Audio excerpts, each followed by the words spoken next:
fé, amor, sacrifícios e esperança. Você acompanha a partir de agora um documentário especial produzido pela UAI Eventos e Gazeta dos Vales sobre a história de Lafayette da Costa Coelho, sacerdote católico que está em processo de canonização para ser elevado aos altares. Conhecido como Santo Cônego, sua história de vida e a fé na sua intercessão atrai milhares de romeiros que peregrinam rumo a Santa Maria do Suaçuí para as celebrações do dia 21 de setembro.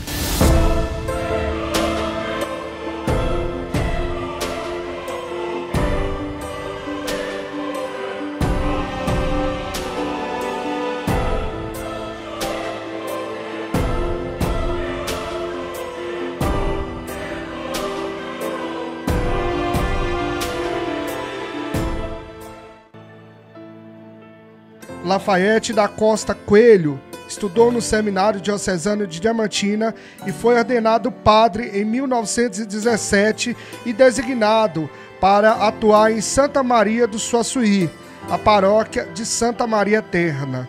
Na cidade, atuou por 44 anos, até sua morte em 1961.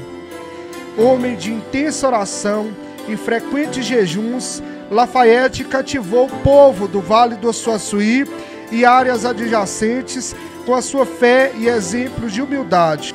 O seu carisma pastoral era, sobretudo, a bênção da saúde. No dia 13 de novembro de 2000, a Congregação para a Causa dos Santos autorizou Dom Emanuel Messias de Oliveira, na época bispo da Diocese de Guanhães, a iniciar o processo de beatificação do servo de Deus, o que iniciou em 24 de junho de 2001, com a nomeação do Tribunal Eclesiástico Diocesano e do postulador da causa da beatificação.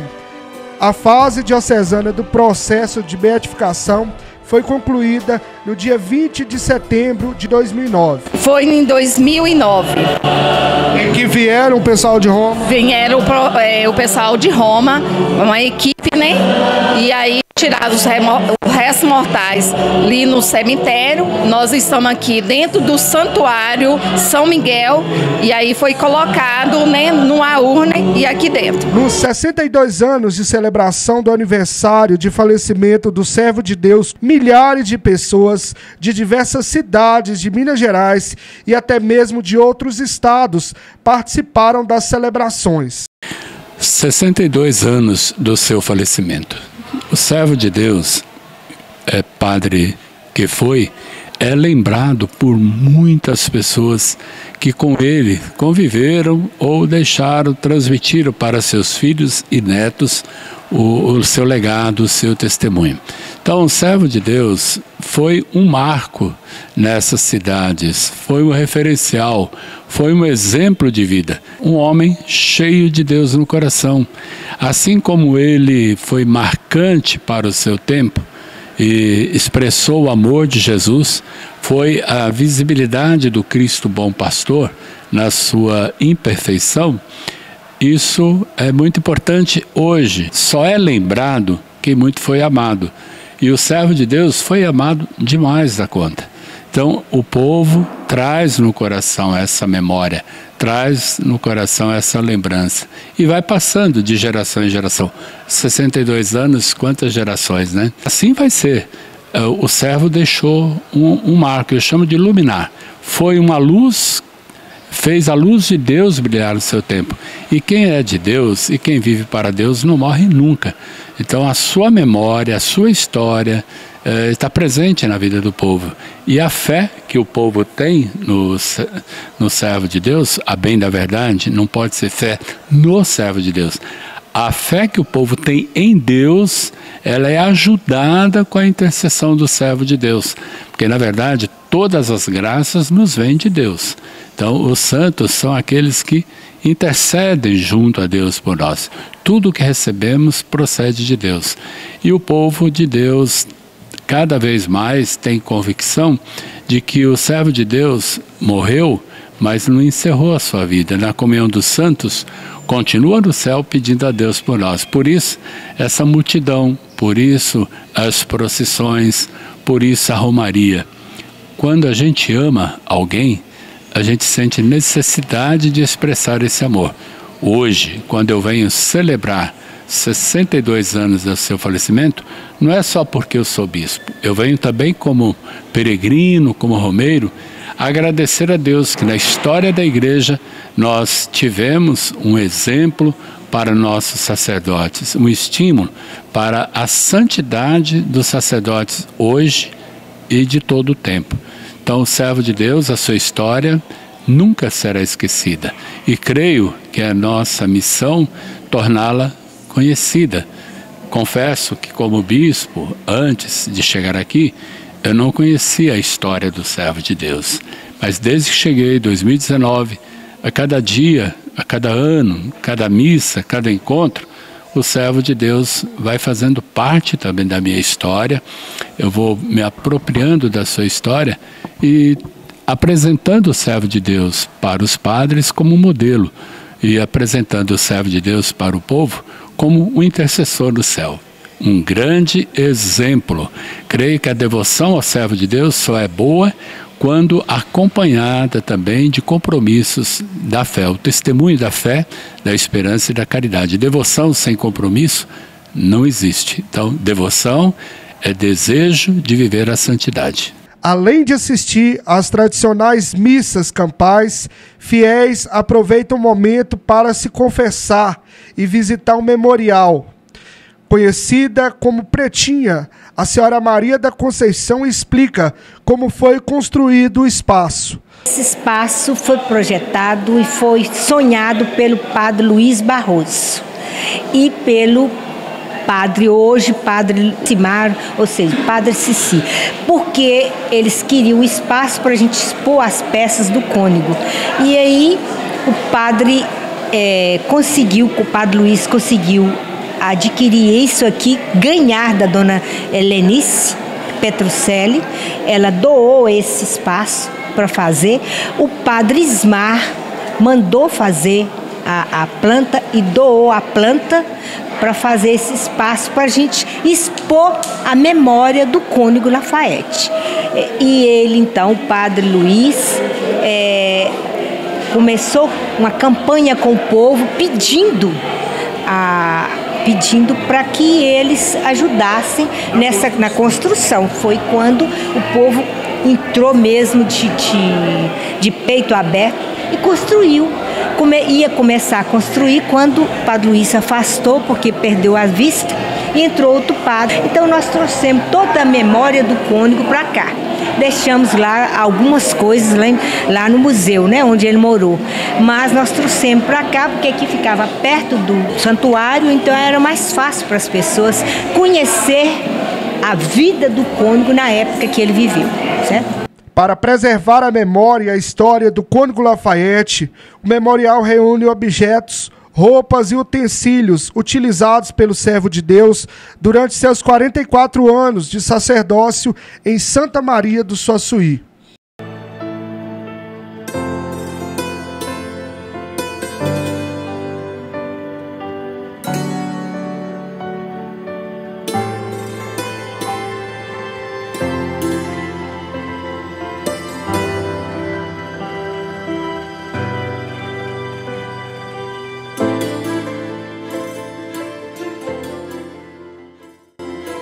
Pertences que pertenceu ao cônego Lafayette. Aqui você está vendo que essa toalha dele, que a toalha naquela época não eram essas toalhas nossas.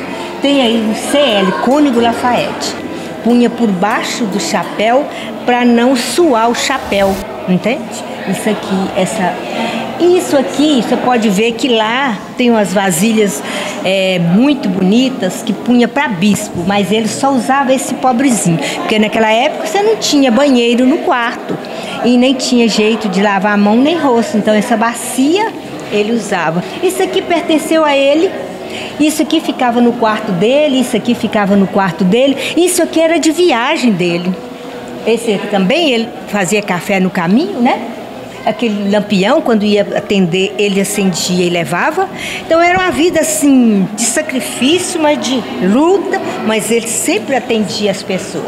As hóstias eram feitas a manual, né?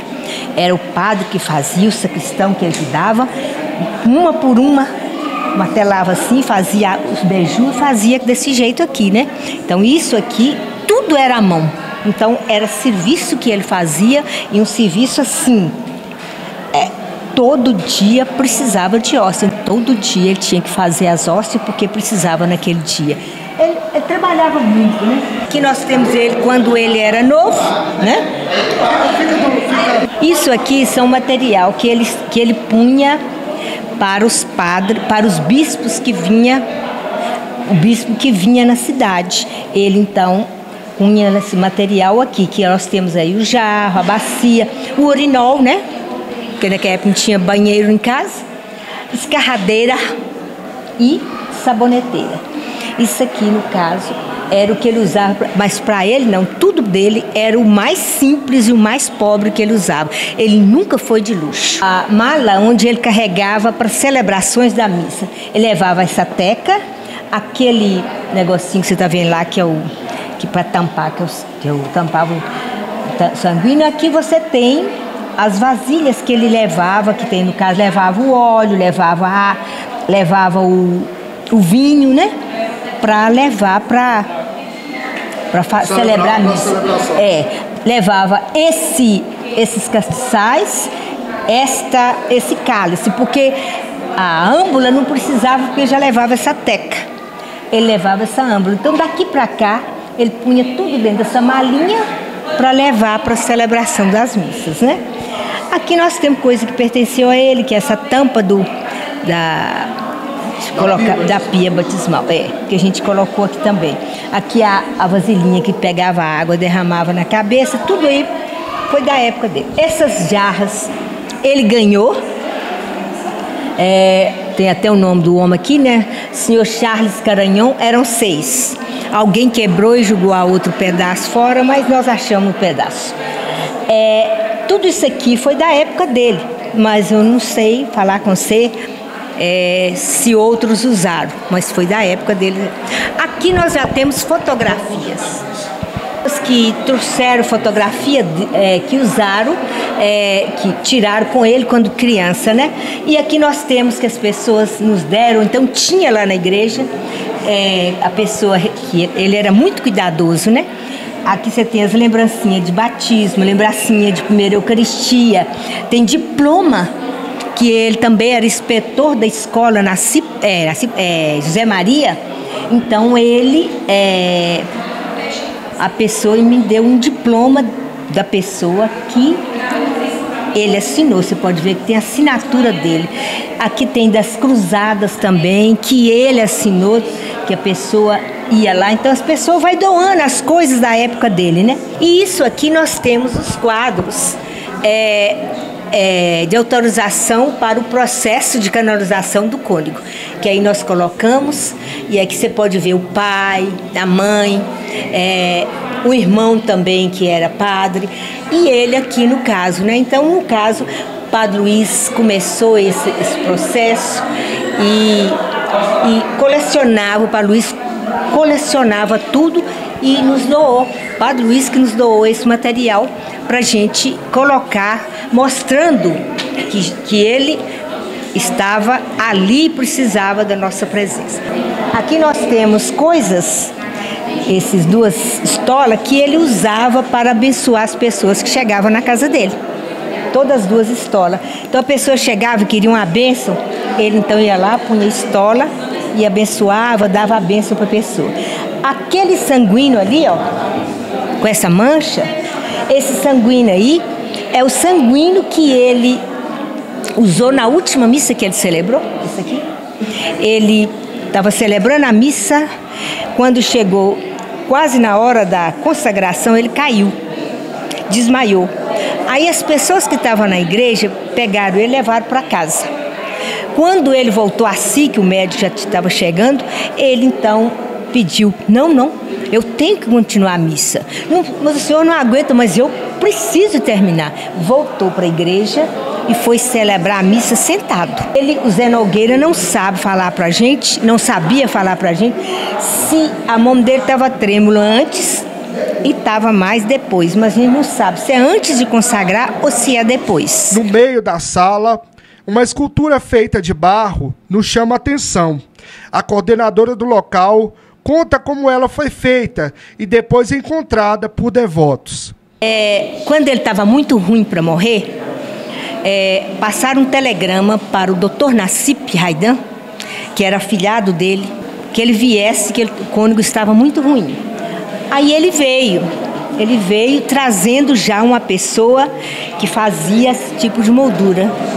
Quando ele chegou, o cônego estava morrendo mesmo. Ele era médico e tudo, mas quando ele acabou de morrer, esperou até 2 horas da manhã e fez esse molde do rosto do cônego. Ele fez esse molde e guardou.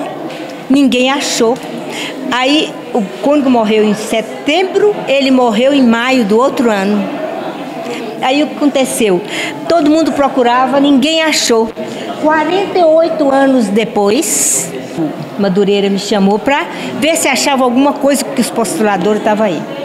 Eu achei muita coisa, achei telegramas de pessoas que tinham saído para fazer a cirurgia. Aí aí fui procurar, tirar aqueles livros para limpar.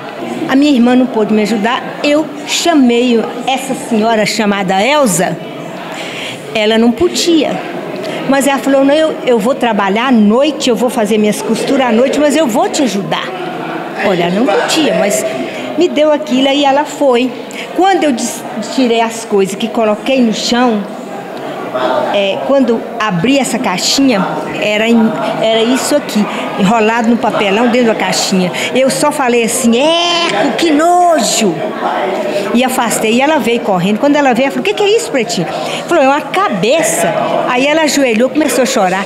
A única testemunha viva que podia falar era ela. Então, ela começou a chorar, foi a Pretinha, tem 48 anos que nós procuramos essa cabeça e não achamos. E ela ficou preta assim, porque ela ficou muito tempo lá atrás, meio de cupim, no meio de traça, e você sabe que tinha gás aqui dentro. Ela começou a deteriorar e caiu os pedacinhos sozinha, que ela vinha até atrás. Aí chamei o padre Lucimar um dia aqui, numa missa de 21, e ele veio aqui como padre já, né? Aí ele perguntou se eu tinha confiança de deixá-lo levar. Falei, pode levar. Ele levou para ver o que podia fazer. Aí a mulher lá descobriu que, por causa das gases que ficava ali, que punha no rosto, né? A traça estava comendo, ela ia destruir, então ele teve que queimar. Por isso que ele ficou corado. Mas ela era branquinha mesmo, sabe? Aí ele ficou corado, eles encheram, queimou e eles encheram de gesso. Mas aí quero falar para você o seguinte, a mão de Deus, ele age na hora que ele quer, que Deus quer. E com a pessoa certa, porque para mim não ia ter valor nenhum, mas ela era a testemunha, a única viva que estava para testemunhar e tem assinado. Nós temos o papel assinado aqui atrás, que ela assinou e mostrando, colocando lá embaixo até o nome das pessoas que estavam lá. É esse o testemunho. Então, a gente vê essa figura aqui, vê ele no dia que morreu. A fé na intercessão do Santo Cônego tem rendido inúmeros testemunhos de graças alcançadas. É na Sala dos Milagres que centenas de fotos, objetos de cera e outros itens são expostos de milhares de pessoas que alcançaram graças de cura e de libertação. Eu fiquei uma dor na minha perna, aí eu não estava aguentando enjoelhado. Eu pedi Santo Cônego ajudasse que me orasse minha perna, que eu trazia uma perna de cera e colocava aqui. E a senhora foi curada? Graças a Deus, pela intercessão do servo de Deus, a senhora foi curada. Como que a senhora chama? Romualda. Romualda. Então nós vamos registrar aqui e deixar a sua perna aqui na Sala dos Milagres e a senhora está cumprindo a sua promessa. Que Santo Cônego continua abençoando você e toda a sua família. Amém. Esse é mais um registro, né? A gente pode ver aqui, está sendo feito o registro ali de mais um milagre alcançado. O pessoal está vindo aqui para cumprir o voto que fez ao servo de Deus Cônego Lafayette. Centenas e centenas de fotos de pessoas que alcançaram milagres, cura da mobilidade do braço após o Covid 2022. Tem diversos outros aqui, ó. Tem essa aqui, que é uma cabeça. Está escrito aqui, ó. Lá de Contagem, em 2019, que veio trazer esse objeto. Sudária, que ajuda nas atividades da festa, conta que todas as graças alcançadas são registradas em um caderno, uma espécie de livro, em que reúne os inúmeros milagres. Precisamos saber por que a sala de milagre. A sala de milagre é onde nós colocamos os ex-votos. O que é ex-votos? São promessas, né, que as pessoas vêm cumprir aqui na sala de milagre. E nessa sala de milagres deixam objetos pessoais, né? Esses objetos pessoais são desde cera, são desde de roupa, em cumprimento de promessas. É nessa fé, né? Aqui neste caderno aqui são tudo registrado. É o livro de registro com relatos de graças, pedidas, testemunhos do servo de Deus. Todo ano é feito essa organização, é feito essa coleta, onde o povo aqui, né, eles põem verdadeiramente a sua fé. E nesta fé viva do povo, que nós alimentamos cada vez mais a santificação do nosso santo cônego, o servo de Deus que está em processo para esta honra dos altares. Das histórias que a senhora já deve ter ouvido aqui, qual história que a senhora mais se emociona? Qual a história que mais te tocou? A senhora lembra de algumas? Olha, não só histórias ouvidas, mas vividas. A gente recebe milagre do Santo Cônego a todo momento, porque ele está entranhado, ele está no nosso ser, onde todo momento a gente fala, Santo Cônego, me ajuda. Então, a todo momento, dentro de casa, quando acontece alguma coisa, então são testemunhos, a todo momento nós invocamos o Santo Cônego, porque ele está sempre a nos ajudar. Não só a mim, como a minha família, como todos os romeiros, os devotos do Santo Cônego, porque ele é verdadeiramente um milagre. E não sei se vocês já viram falar em bilocação. São vários milagres que o Santo Cônego coloca aqui em Santa Maria. Bilocação é um dom que vários santos tiveram, como a de estar em 2 lugares ao mesmo tempo. E Santo Cônego, além de exorcista, além de cura, que muitas vezes a gente nem acredita, que onde o homem, né, nos seus limites humanos, a ciência não consegue, o milagre acontece. Que milagre é isso? A ciência não consegue, mas o milagre acontece pela fé do povo. O que a senhora está trazendo um chinelo aqui, foi alguma graça alcançada? Foi. Que a minha mãe, ela teve na pandemia aqui, né? Ela estava com câncer, aí ela veio, não pôde vir aqui na sala dos milagres, né? Aí ela falou para mim assim que se ela tivesse viva esse ano, que ela vinha aqui, né? Mas aí ela não aguentou não e faleceu. Aí ela pediu para mim vir trazer o chinelo e o vestido dela, que o primeiro ano dela, ela foi curada. Só que a segunda vez que o câncer bateu, ela morreu. Mas antes ela me pediu para trazer.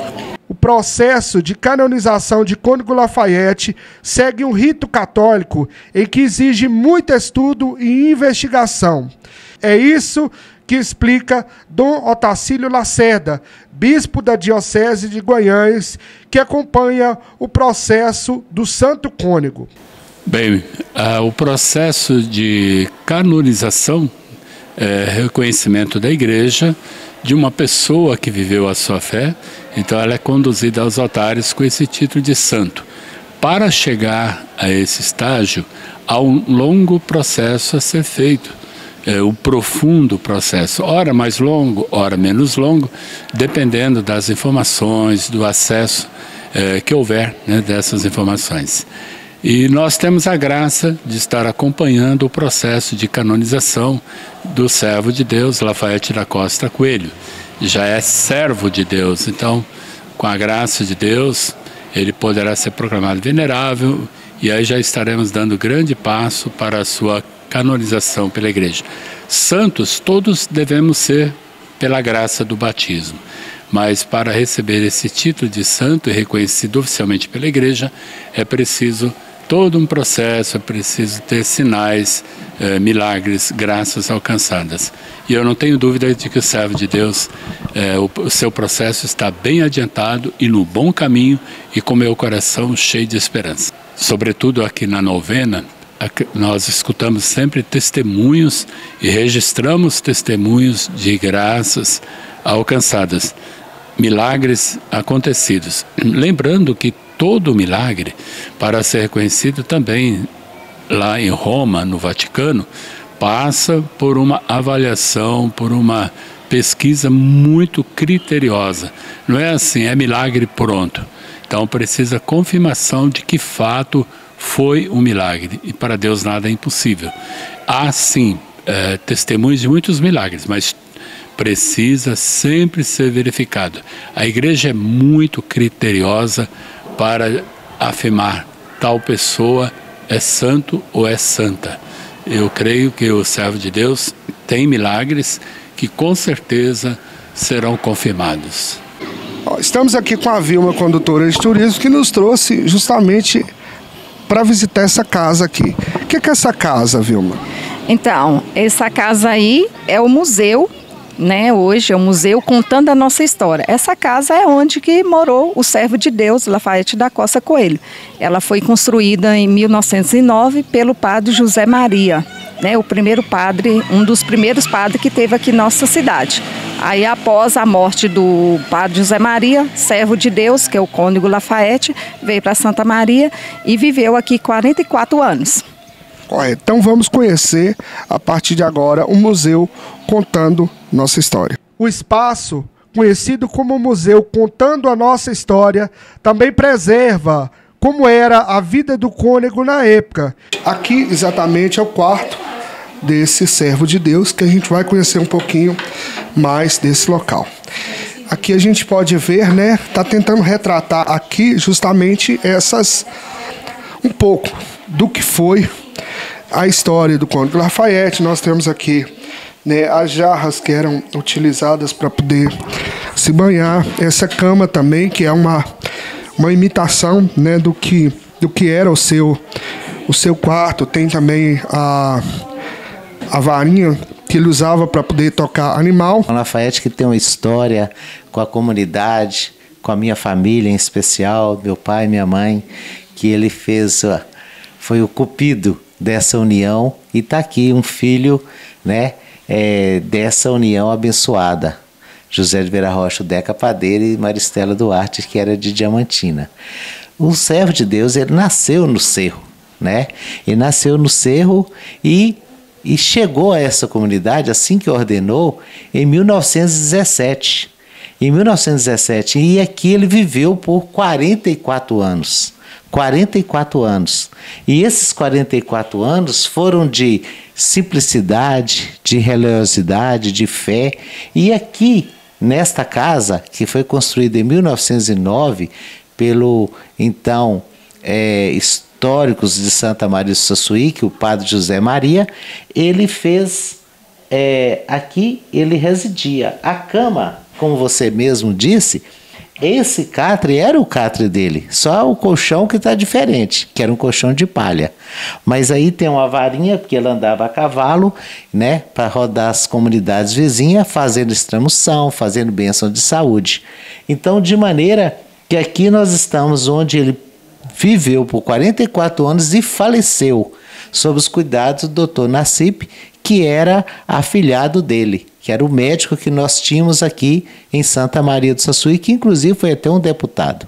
A festa de aniversário do cônego Lafayette também contribui para o turismo religioso, oportunidade em que os moradores e comerciantes da cidade tem para fomentar a economia local? Bom, o turismo é uma atividade econômica, né? Então ele movimenta toda uma cadeia produtiva, né? Tanto comércio como serviço. E nós estamos aqui hoje, né, em Santa Maria. A gente percebe claramente a movimentação desse turismo religioso em relação ao Cônigo Lafayette, movimentando toda essa cadeia, né? Os hotéis estão cheios, restaurantes, todo o comércio. Então o turismo ele traz uma receita muito grande para o município. Então daí a importância da gente estar fortalecendo cada vez mais o turismo, a infraestrutura, dando conforto e segurança para esse turista, para que ele venha na cidade, fica mais dias, cada vez mais, consumindo, né? Conhecendo os atrativos e se possibilitando também a divulgação da cidade, de toda a região, para que as pessoas possam, né, estar visitando e cada vez mais desenvolvendo esse turismo, né? Que é uma atividade econômica, como eu falei. Estamos desenvolvendo o Circuito Trilhos do Rio Doce, juntamente com 6 municípios, Santa Maria do Suaçuí, Coluna, São Pedro do Suaçuí, José Raidane, São Sebastião do Maranhão e Jacuri, São José do Jacuri. Nós estamos desenvolvendo a rota Caminhada da Fé Cônigo Lafayette. Essa rota já existe de forma espontânea, então nós agora, né, com o circuito e com os municípios associados, nós vamos estruturar essa rota, já criamos, já escrevemos o projeto conceitual, desenvolvemos a identidade visual da rota e agora nós vamos estar estruturando com sinalização turística, já estamos promovendo essa rota e a gente quer que essa rota, que as pessoas venham visitar essa rota, peregrinação, mas que não seja só também no período da época da festividade do Cônigo, e sim ao longo do ano, né, que venha a cavalo, de carro, a pé, mas que ao longo do ano venha fazer essa rota, que é uma rota muito bacana, contando toda a história do Cônigo. Nós vamos fazer o lançamento, né, oficial da rota do Cônigo Lafayette, dia 27 de setembro, aqui em Santa Maria, no Memorial do Cônigo. Todos vocês estão convidados para participar, conhecer e seguir também o Instagram da rota, né, que está muito bacana, conta toda a história, tem os atrativos turísticos também de todas as cidades envolvidas.